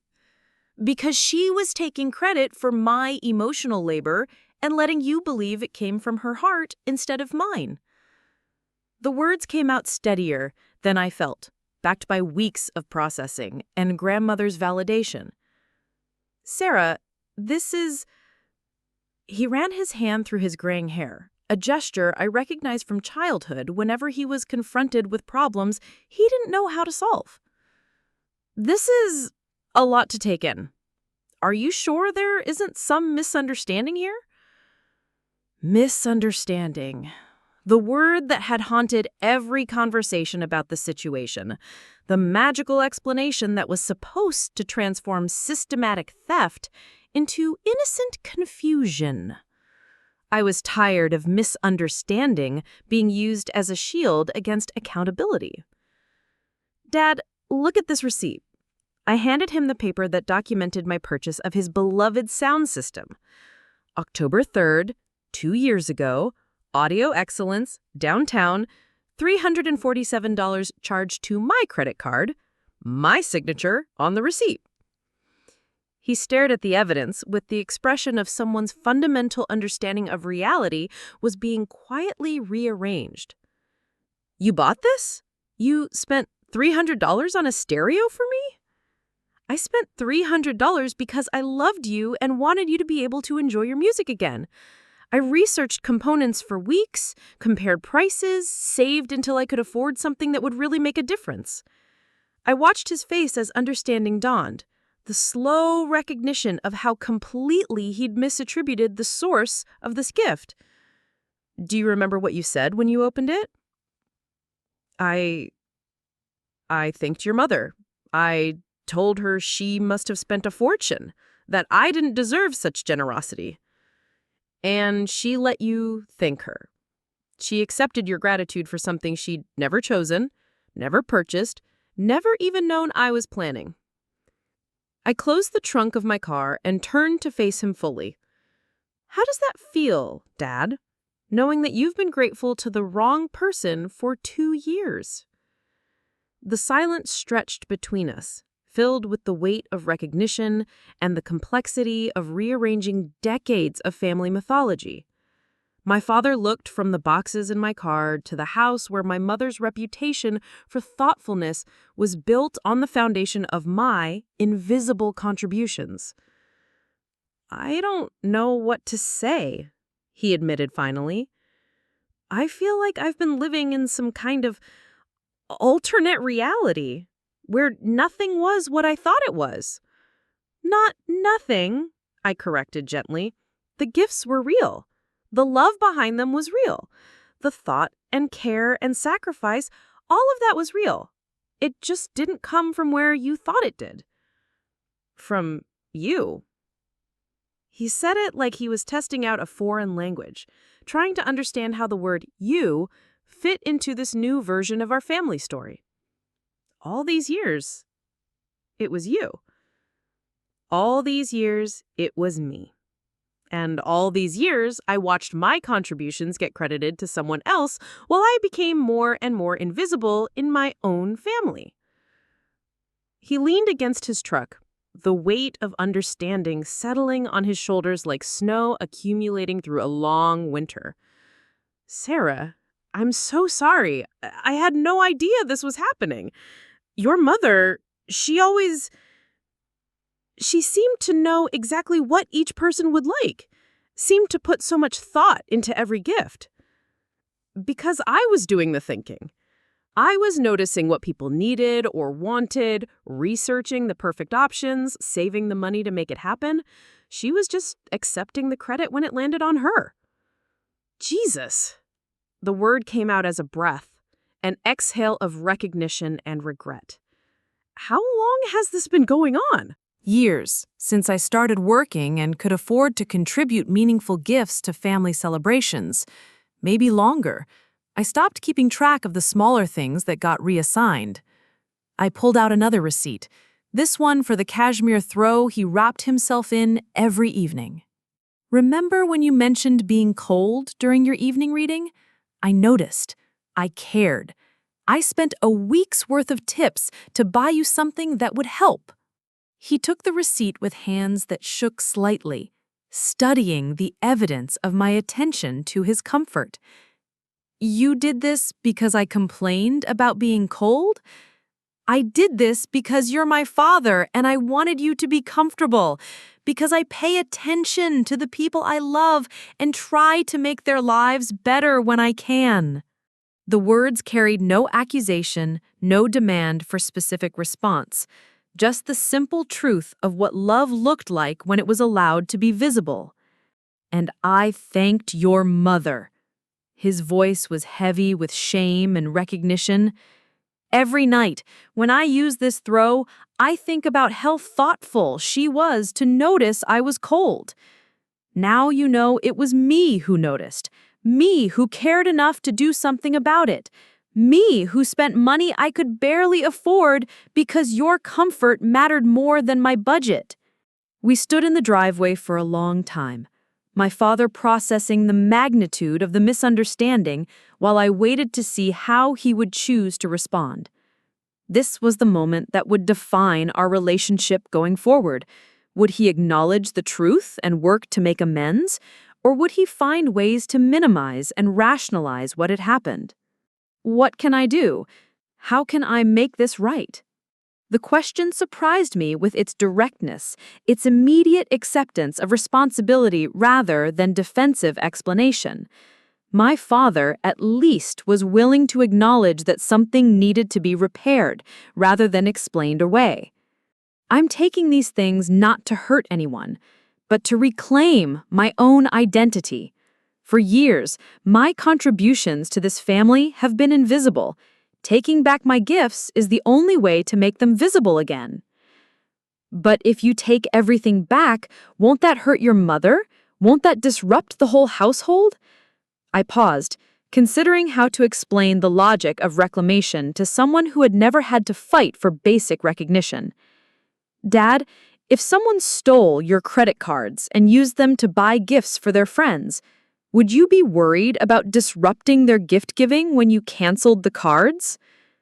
That's completely different. Is it? My mother stole credit from my emotional labor and used it to build her reputation as a thoughtful gift giver.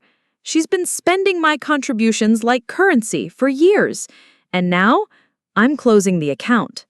He was quiet for a long moment, working through the implications of the analogy.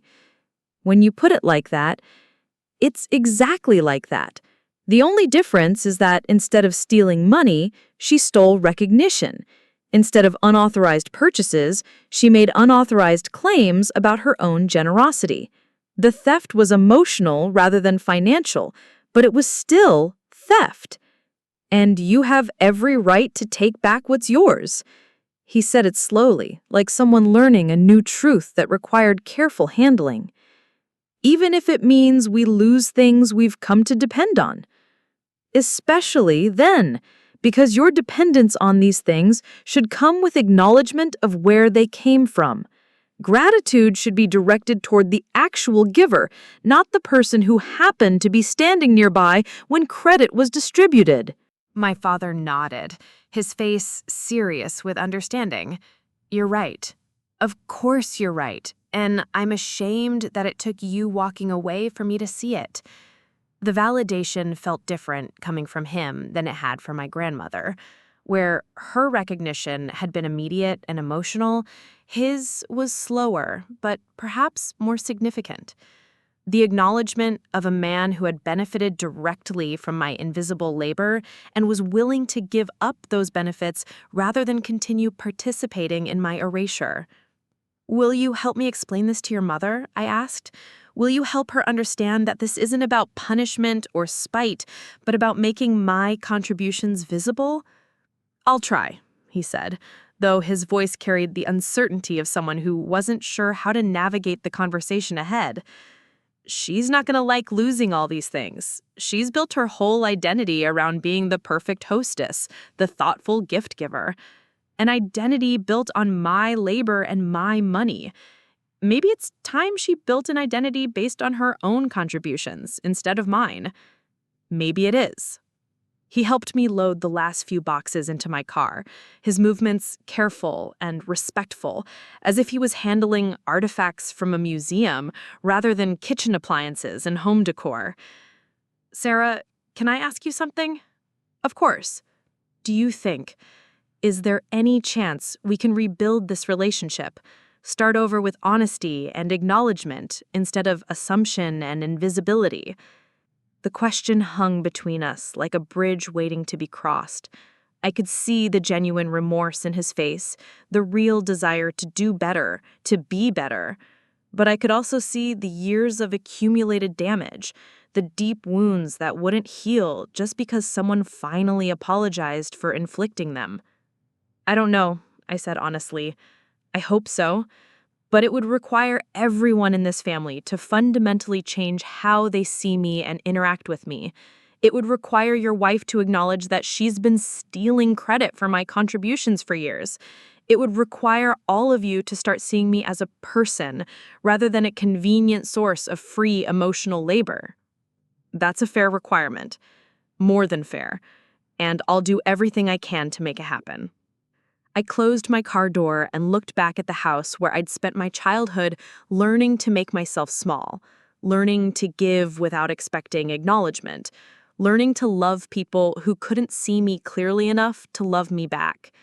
It looked different now, not like home, but like a place I used to live, a chapter of my story that was ending.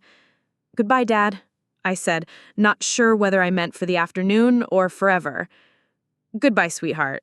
He paused, seeming to weigh his words carefully. "I love you, and I'm sorry it took me so long to see you clearly enough to tell you that."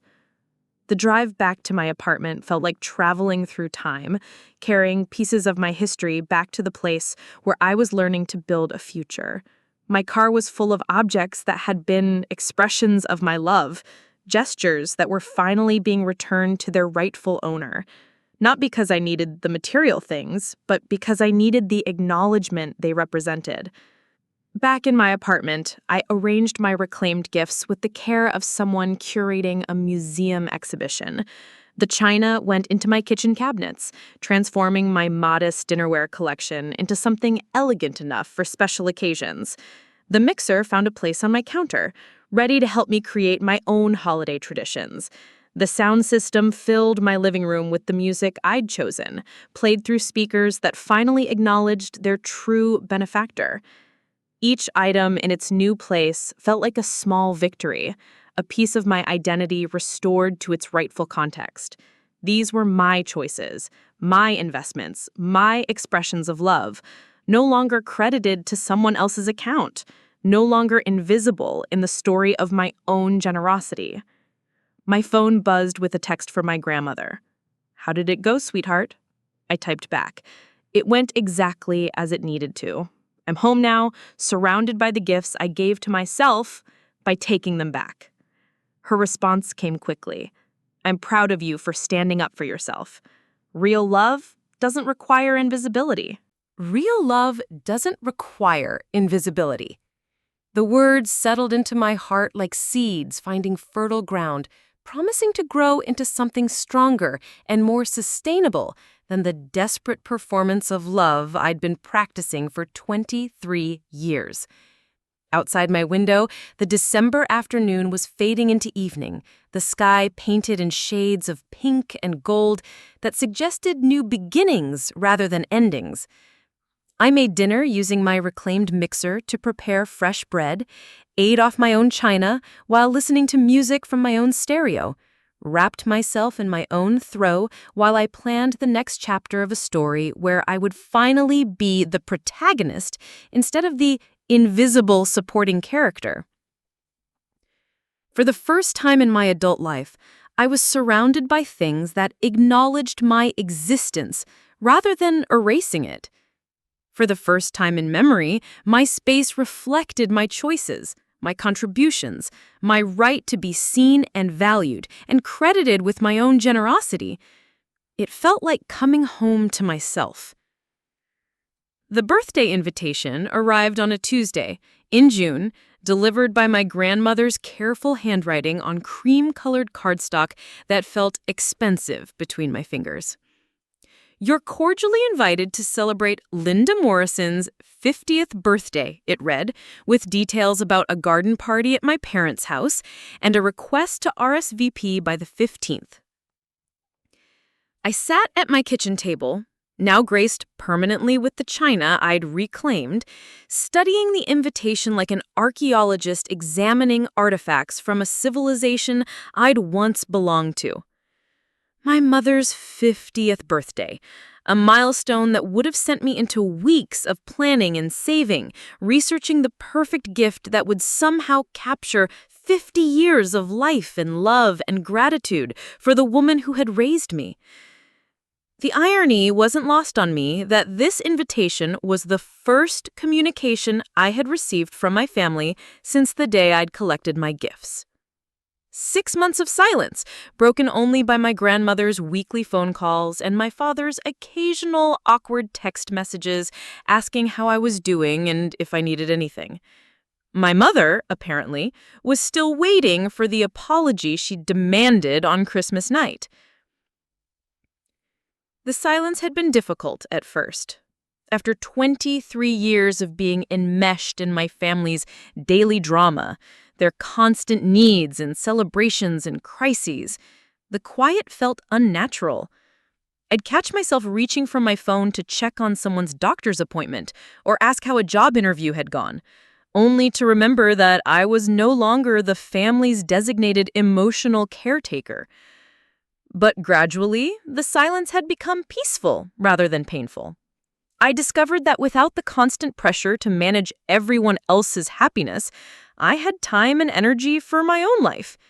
I'd started taking evening art classes at the community college, something I'd always wanted to do but never had time for between work and family obligations. I'd begun cooking elaborate meals for myself, using my reclaimed mixer to try recipes I'd always admired but never attempted. I'd read 17 books since Christmas, joined a hiking club, learned to play the guitar badly but enthusiastically. For the first time in my adult life, I was living for myself rather than in service to other people's needs. The changes hadn't been noticed at work either. Maria, my manager at the coffee shop, had commented on how much more confident I seemed, how I stopped apologizing for things that weren't my fault, and started speaking up during staff meetings. "Whatever happened during your Christmas break," she said, "it was good for you. You seem like you finally know your own worth." My own worth. The phrase still felt foreign sometimes, like a language I was learning to speak fluently. For so long, my worth was tied to my usefulness, my ability to anticipate and meet other people's needs, my willingness to make myself small so others could feel comfortable. Learning to value myself for who I was, rather than what I could provide, had been like learning to walk all over again. Awkward and uncertain at first, but increasingly natural with practice. I'd also started therapy, something I'd considered for years but never prioritized over my family's more immediate needs. Dr. Chen was a small woman with kind eyes who specialized in family systems and codependency, and our weekly sessions had become a sanctuary where I could process decades of accumulated confusion and self-doubt. Reclaiming those gifts was brilliant, she'd told me during one of our early sessions, not because it hurt them, but because it forced them to confront the reality of their dependence on your invisible labor. They can't pretend you didn't contribute when they're suddenly living without the things you provided. She'd been right about the forced confrontation. According to my grandmother, the weeks following my gift reclamation had been chaos at my parents' house. My mother had been forced to serve Christmas dinner leftovers on mismatched plates borrowed from neighbors. She'd had to mix cookie dough by hand, a task that had left her wrists aching and her holiday baking significantly reduced. The living room had felt empty without the sound system, forcing my father to listen to music through his phone speakers like a college student.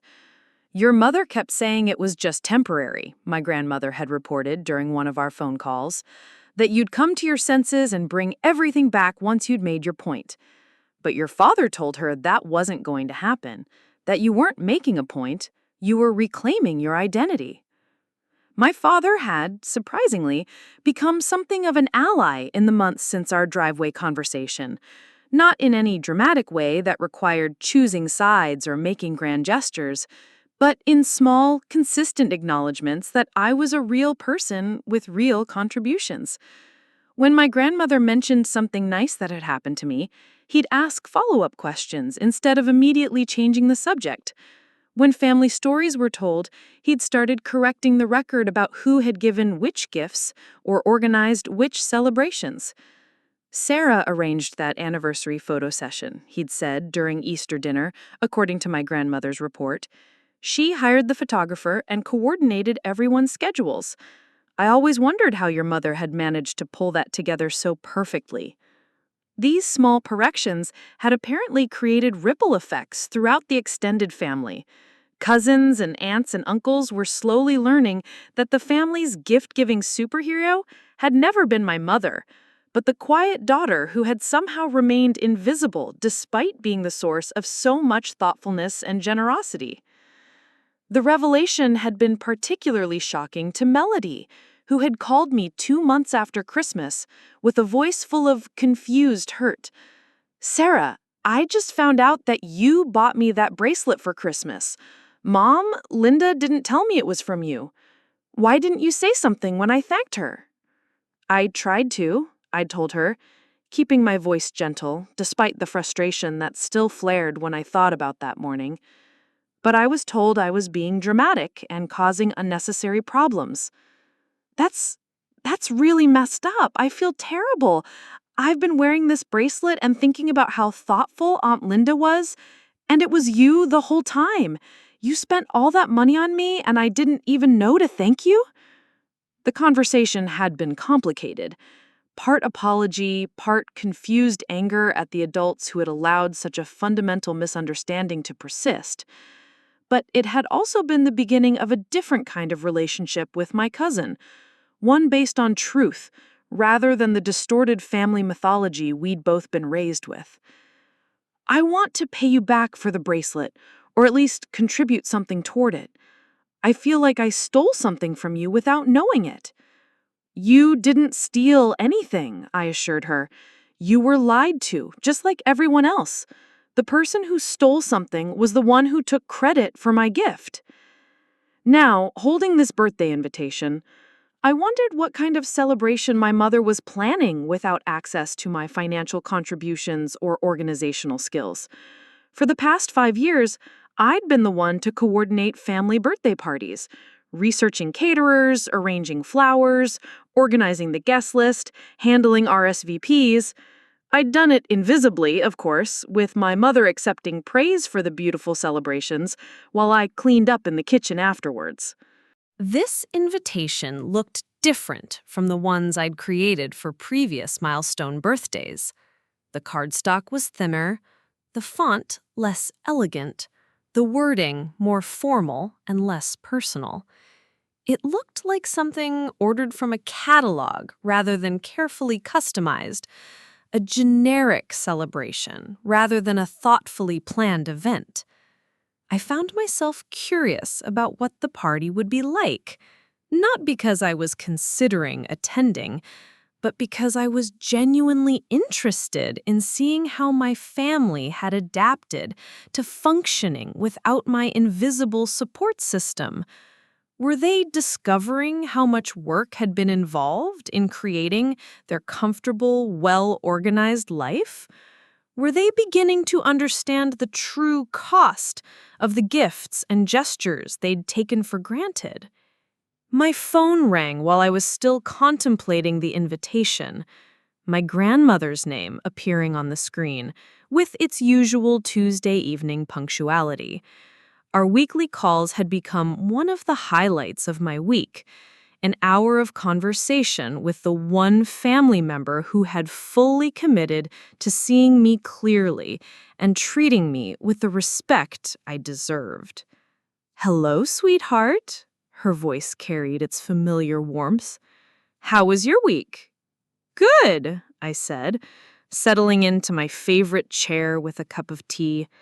"Busy at work, but I finished another painting in my art class, and I got something interesting in the mail today." "Oh, what's that?" "An invitation to Mom's birthday party." I heard her slight intake of breath, the pause that suggested she'd been expecting this conversation. Did you know she was planning something?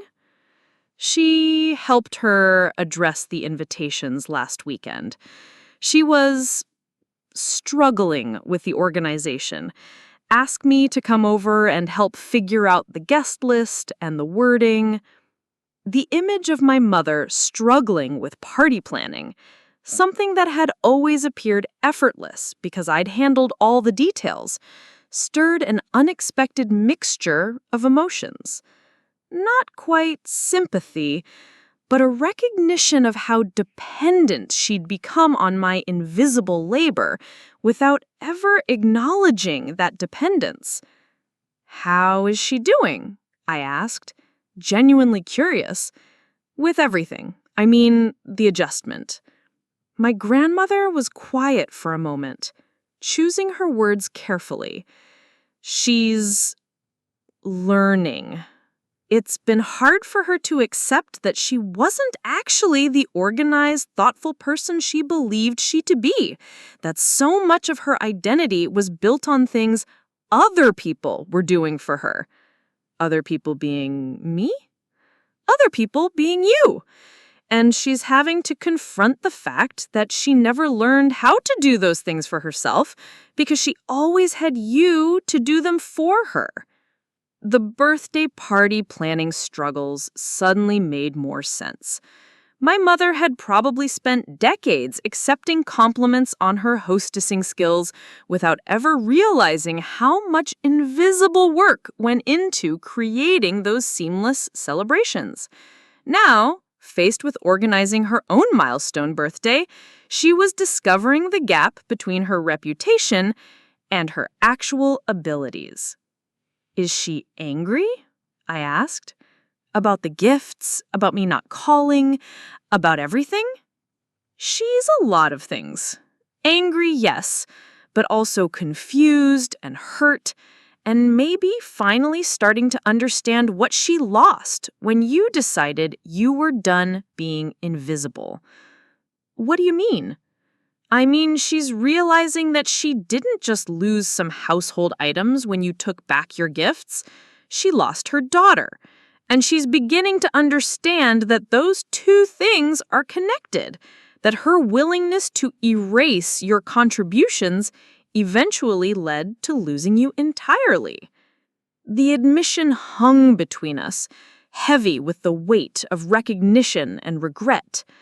My mother was finally confronting the consequences of years of emotional theft, finally understanding that invisibility wasn't something I was willing to accept indefinitely. Does she want to reach out? Talk about it? She asks about you constantly.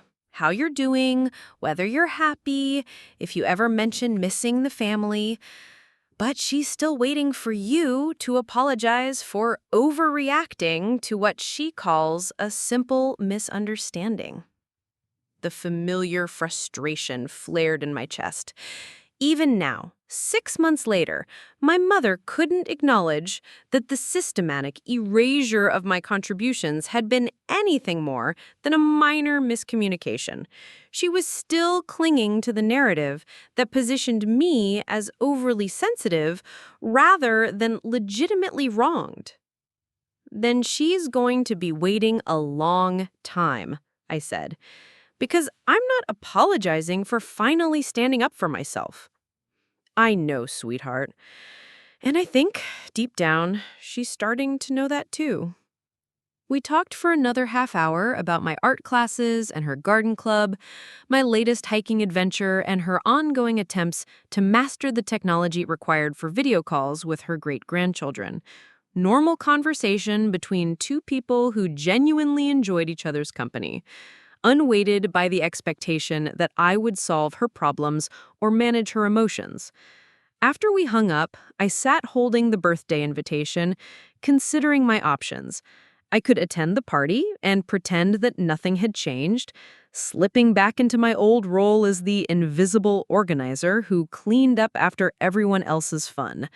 I could stay away and send a polite gift, maintaining the illusion that material generosity could substitute for genuine relationship. Or I could do something entirely different. I opened my laptop and began typing. Dear Mom, thank you for the invitation to your birthday party. I hope you have a beautiful celebration surrounded by the people who love and appreciate you. I won't be attending, but not because I don't care about your milestone birthday. I won't be attending because I can't participate in family celebrations that require me to be invisible in order to function. For 23 years, I made myself small so everyone else could feel comfortable. I gave gifts that were credited to other people, organized celebrations that were praised as someone else's achievement, provided emotional labor that was taken for granted and never acknowledged. I did it because I loved my family and wanted to contribute to everyone's happiness.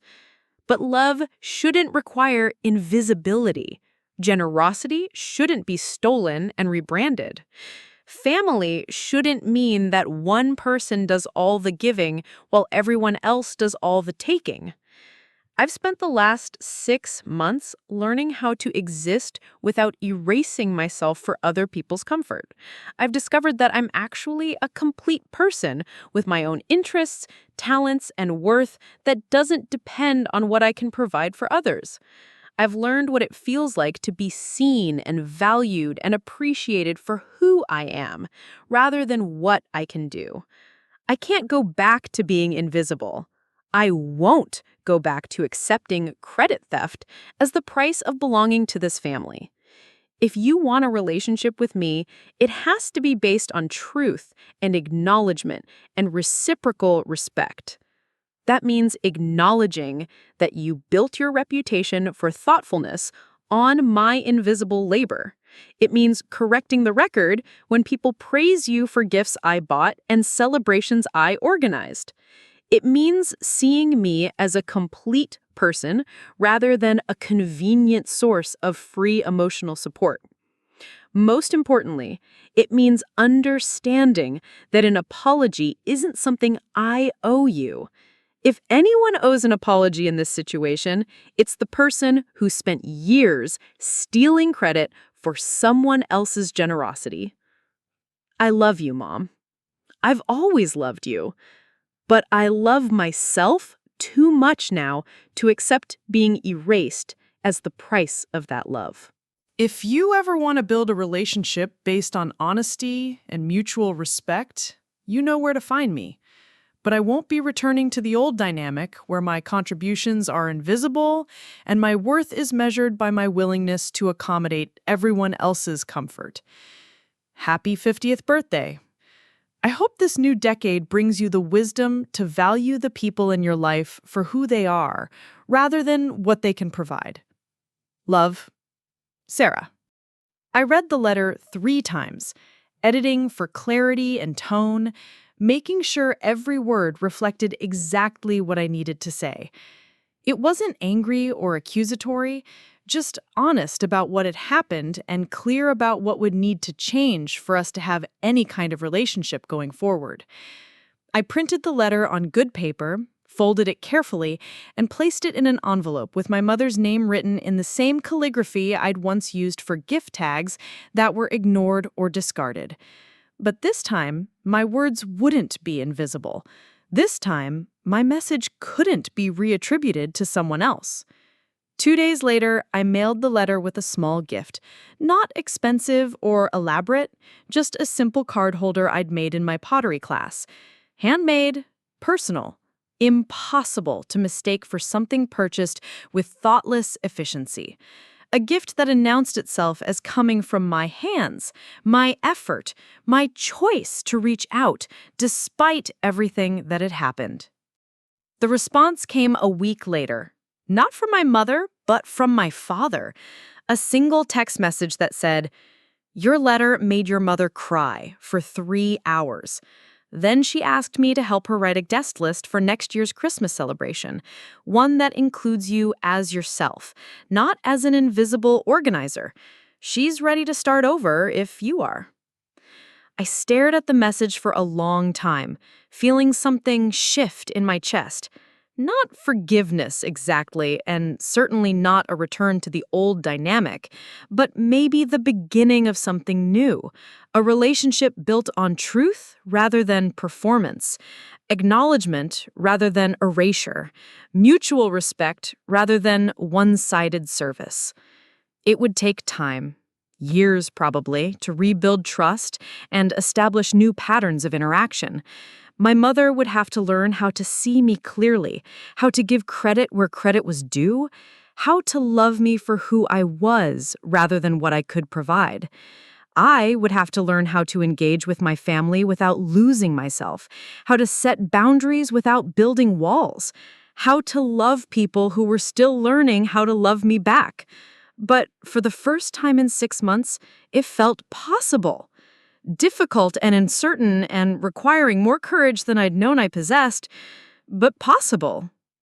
The summer evening was warm and golden, filtering through my apartment windows with the promise of long days and new possibilities. I made dinner using ingredients I'd chosen, ate off plates that acknowledged my contributions, and listened to music that celebrated my taste, rather than crediting it to someone else. After dinner, I called Melody to tell her about the letter and my father's response. We talked for an hour about family dynamics and the courage required to demand better treatment, about the difference between peacekeeping and peacemaking, about what it might look like to build relationships based on truth rather than comfortable lies. "I'm proud of you," she said as we were ending the call, "for standing up for yourself, for not backing down, for teaching all of us that love shouldn't require invisibility." Love shouldn't require invisibility. The words had become my mantra, my guide for navigating every relationship and interaction. They reminded me that I deserved to be seen, valued, acknowledged, and appreciated for who I was, rather than what I could provide. That night, I worked on a new painting, bold strokes of color that demanded attention rather than fading into the background, an abstract representation of visibility and recognition and the courage required to insist on being seen. It was far from perfect, still amateur in its technique and uncertain in its execution, but it was unmistakably mine. Every brushstroke bore my signature. Every color choice reflected my vision. Every element of the composition announced itself as coming from my hand and my heart and my determination to exist visibly in my own life. When I finally put down my brushes and stepped back to examine the finished piece, I saw something I'd never seen in my own work before. Confidence. Not perfection, but the bold assurance of someone who knew she had every right to take up space in the world. It looked like freedom. It looked like self-respect. It looked like the visual representation of a woman who had finally learned that her worth wasn't contingent on her willingness to disappear. Outside my window, the stars were beginning to appear in the darkening sky, each one visible and distinct and essential to the pattern they created together. I thought about constellations, how every star mattered, how removing even one would change the entire picture, how beauty required each element to shine with its own light rather than reflecting someone else's brightness. For 23 years, I had been trying to be a reflection, borrowing light from other people's recognition and approval.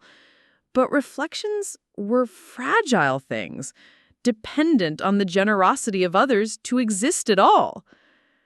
Now, I was learning to be a star, creating my own light, defining my own place in the sky, contributing to the pattern while maintaining my individual brilliance. It was scarier than being a reflection. Stars could be ignored, criticized, deemed insufficient by those who preferred their light borrowed and diluted.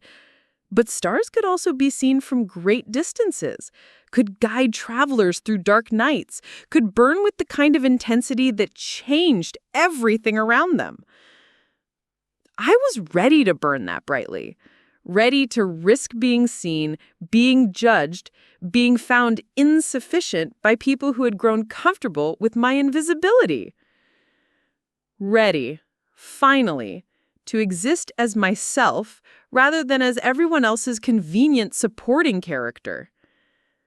The future stretched ahead like an unwritten story, full of possibilities that didn't require me to earn my place through invisible service or borrowed worth.